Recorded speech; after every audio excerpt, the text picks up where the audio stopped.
जय श्री कृष्ण। भगवत प्रेमियों, स्वागत है मेरे YouTube चैनल महेश दास ब्लॉग में। मैं महेश दास आप सभी भाई बहनों एवं साधु संतों को दंडवत प्रणाम करता हूं। तो भगवत प्रेमियों, आज मैं आपको श्रीमद् भगवत गीता जी के 15वें अध्याय का अर्थ बताने वाला हूं, एकदम सरल भाषा में, ताकि आपको अच्छे से समझ में आए। भगवान श्री कृष्ण ने अर्जुन को जो उपदेश दिया है अध्याय 15 में, आप खुद देखेंगे।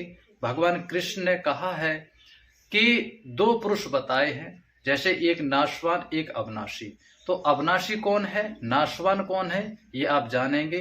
तो मैं आपको शॉर्ट में बता देता हूँ। जो नाशवान है वो शरीर के बारे में बताया गया है, जो अविनाशी पुरुष बताया वो आत्मा है।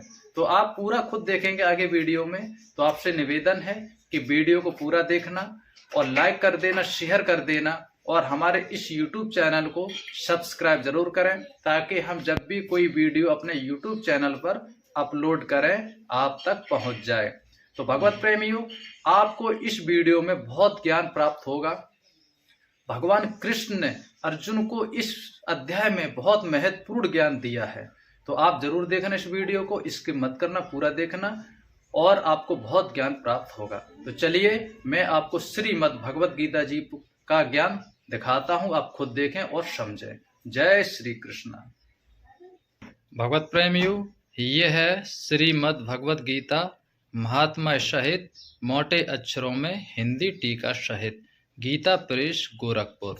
तो भगवत प्रेमियों, अब मैं आपको श्रीमद् भगवत गीता जी के 15वें अध्याय दिखाता हूं। आप खुद देखेंगे कि भगवान श्री कृष्ण ने अर्जुन को क्या उपदेश दिया। तो आपसे निवेदन है कि वीडियो को पूरा देखना और ध्यान से सुनना। जय श्री कृष्ण। भगवत प्रेमियों, ये है 15वां अध्याय।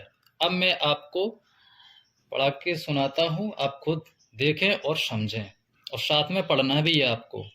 उसके उपरांत श्री कृष्ण भगवान फिर बोले कि हे अर्जुन, आदि पुरुष परमेश्वर रूप मूल वाले और ब्रह्म रूप मुख्य शाखा वाले, जिस संसार रूप पीपल के वृक्ष को अविनाशी कहते हैं तथा जिसके वेद पत्ते कहे गए हैं, उस संसार रूप वृक्ष को जो पुरुष मूल सहित तत्व से जानता है, वह वेद के तात्पर्य को जानने वाला है।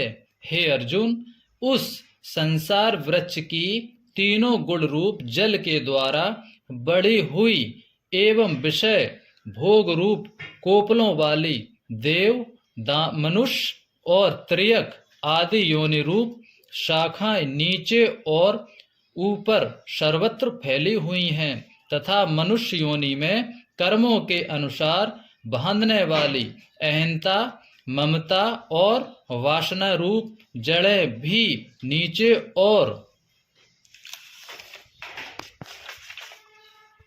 ऊपर सभी लोकों में व्याप्त हो रही हैं। परंतु इस संसार वृक्ष का स्वरूप जैसा कहा है वैसा यहाँ विचार काल में नहीं पाया जाता है, क्योंकि ना तो इसका आदि है और ना अंत है। तो भगवत प्रेमियों, भगवान श्री कृष्ण अर्जुन से कह रहे हैं कि हे अर्जुन, इस संसार जो है, ये संसार है जिसमें हम आप रह रहे हैं मृत्यु लोक में, ये पीपल के वृक्ष के समान है। जैसे आपने देखा होगा पीपल का वृक्ष, उसकी जो टहनियां होते हैं, पत्ते होते हैं, वे चारों तरफ फैले हुए होते हैं, ठीक है, ऊपर भी होते हैं और नीचे भी होते हैं। तो इसी प्रकार भगवान कह रहे हैं कि जो संसार है ये पीपल के वृक्ष की तरह है, ठीक है, और वेद को जानने वाले जैसे पत्ते होते हैं ना चारों तरफ, उसी प्रकार ये संसार उलझा हुआ है। और मनुष्य इसमें अहंता, ममता और वासना रूप में उलझ जाता है। तो यही भगवान बता रहे, कह रहे, लेकिन विचार काल में ऐसा यहाँ नहीं पाया जाता है। तो यही भगवान कह रहे हैं। अब आगे भी आप समझेंगे कि भगवान कृष्ण अर्जुन को और कौन सा उपदेश दे रहे हैं। चलिए मैं आगे आपको दिखाता हूं। तथा न अच्छी प्रकार से ही स्थित ही है, इसलिए इस अहंता, ममता और वासना रूप अति दृढ़ वाले मूल वाले संसार रूप पीपल के वृक्ष को दृढ़ वैराग रूप शास्त्र द्वारा काटकर उसके उपरांत उस परम पद परमेश्वर को अच्छी प्रकार खोजना चाहिए कि जिसमें गए हुए पुरुष फिर पीछे संसार में नहीं आते हैं, और जिस परमेश्वर से यह पुरातन संसार वृक्ष की प्रवृत्ति विस्तार को प्राप्त हुई है, उस ही आदि पुरुष नारायण के मैं शरण हूँ। इस प्रकार दृढ़ निश्चय करके नष्ट हो गया है मान और मोह जिनका, तथा जीत लिया है आसक्ति रूप दोष जिनने, और परमात्मा के स्वरूप में निरंतर स्थित जिनकी, तथा अच्छी प्रकार से नष्ट हो गई है कामना जिनकी, ऐसे वे सुख दुख नामक द्वंद्वों से विमुक्त हुए ज्ञानी जन उस अविनाशी परम पद को प्राप्त होते हैं। भगवत प्रेमियों, भगवान कह रहे हैं कि हे अर्जुन, जैसे अहंता, ममता, वासना, इनको त्याग कर, इनसे परे होकर शस्त्र वैराग के द्वारा, ये संसार है ना, त्रिगुण माया है, इसको त्यागना है। किस प्रकार? शस्त्र, यानी कि आप वैराग, प्रभु का भजन, प्रभु की भक्ति, उसके द्वारा, ये शस्त्र है, उसको अपना, भक्ति को अपना शस्त्र बनाइए, वैराग को शस्त्र बनाइए, और ये त्रिगुण माया को काटिए, यानी कि इनसे परे हो जाइए। जैसे कोई हथकड़ियों में जकड़ा होता है ना, उसकी हथकड़ी काट दी जाती है, तोड़ दी जाती है, वो आजाद हो जाता है। इसी प्रकार आप भक्ति के बल पर ही इस संसार से आजाद हो सकते हैं, इस संसार से मुक्त हो सकते हैं, अन्यथा नहीं हो पाएंगे।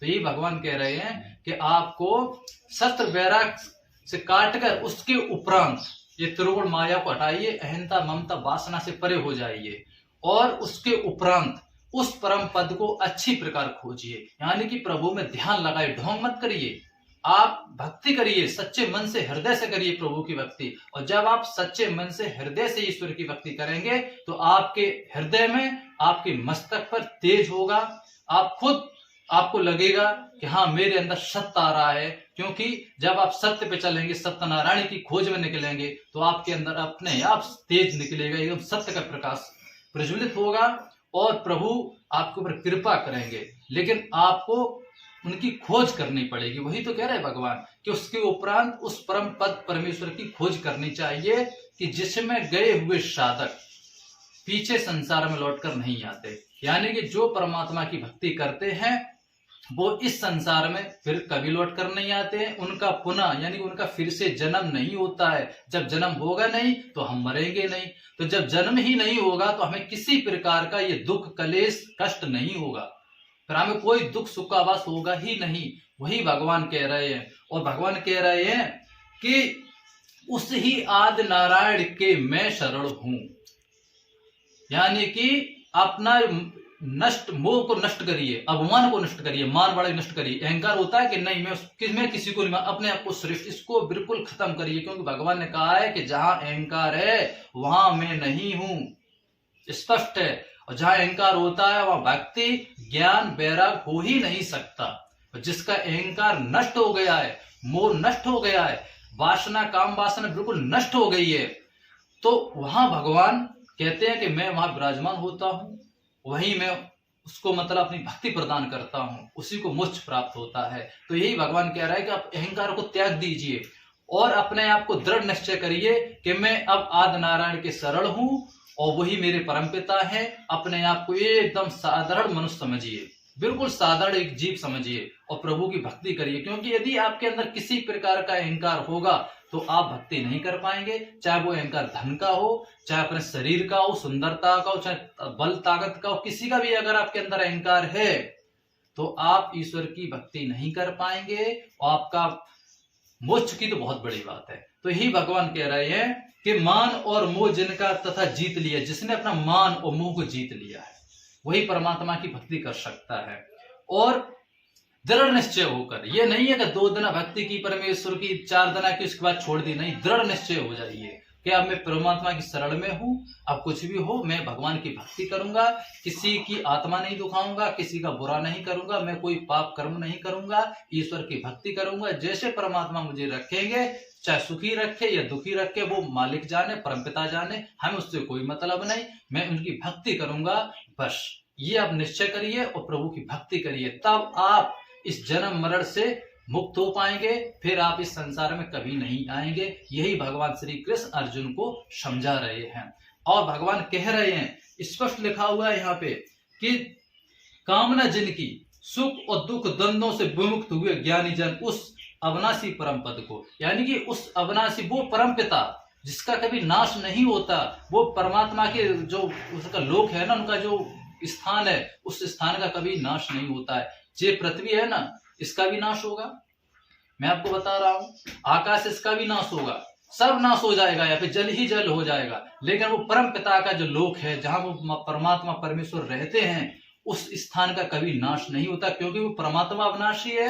और जो परमात्मा का स्थान है, जहां परमात्मा रहते परमेश्वर, वो स्थान भी अविनाशी है। इसलिए वो परमात्मा का स्थान का कभी नाश नहीं होता है, वो अविनाशी परमात्मा है। तो वही तो कह रहे हैं।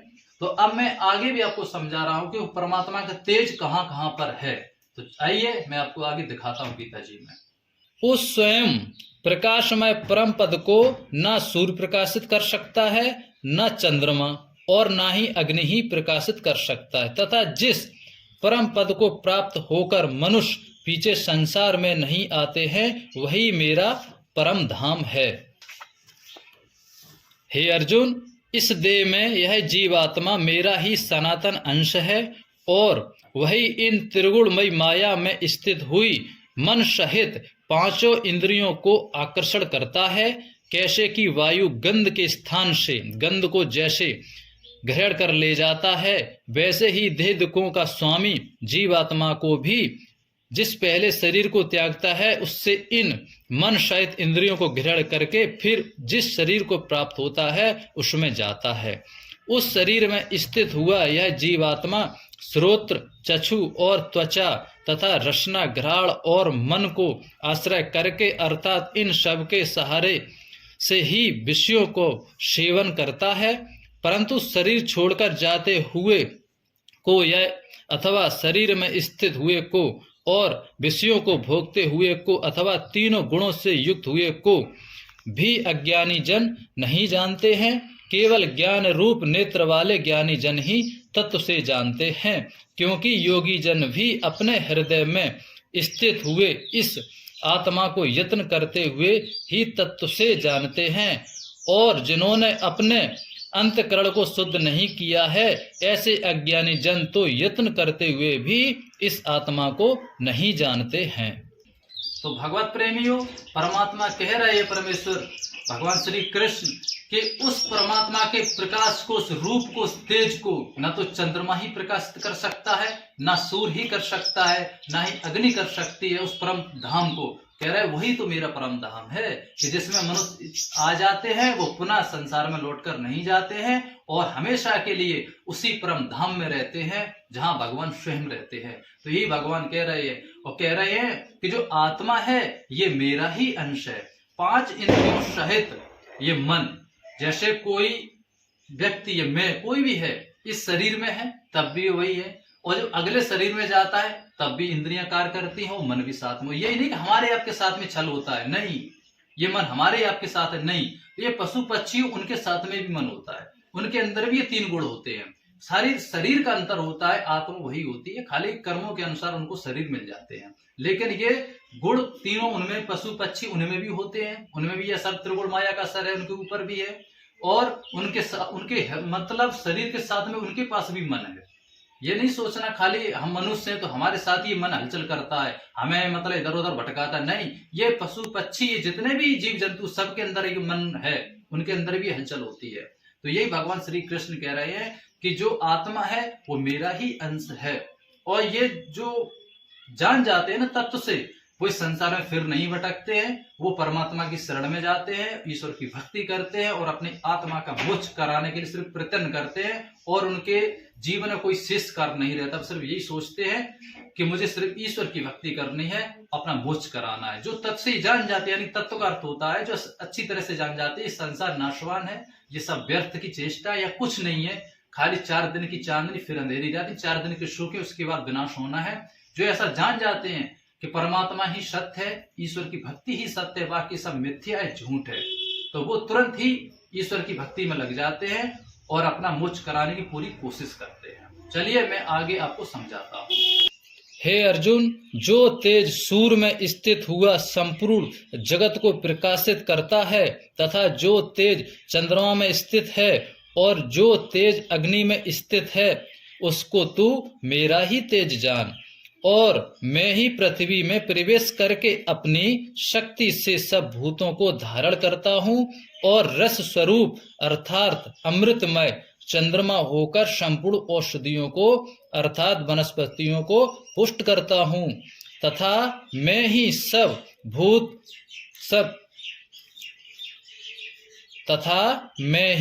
सब प्राणियों के शरीर में स्थित हुआ वैश्वानर अग्नि रूप